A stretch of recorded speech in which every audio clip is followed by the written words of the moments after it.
turashaka ko umukenyezi ataba umuntu wa wundi wo gutega amaboko. Hariho ibintu ashobora kwikorera wenyene, nico gituma igikorwa cyo guteza imbere umukenyezi naco nyene tudashobora kugisiga inyuma. Hariho abandi barundi baba hanze bakorera hanze, abo twitagwa barundi bishwi diaspora. Turakeneye kubona diaspora ifise ikibaza muri iki gihugu. Turakeneye kubona abo muri diaspora ashitse koko ari umwana yisanga iwabo, tukaborohereza no mu byo bakora. Ndumva yuko ari abantu bafise ishaka giterambere.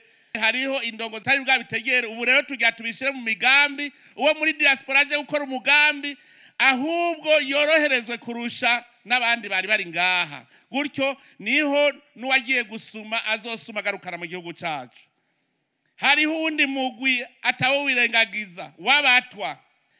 Kera bari bafasha abatwa nk'intabwa. Uno munsi turakeneye ko umutwa agira haba yubahwe. Nico gituma twamaze gutangura umugambi wo kubarondera amatongo nabo baronke aho baba bakora ibikorwa byabo bituma batera imbere.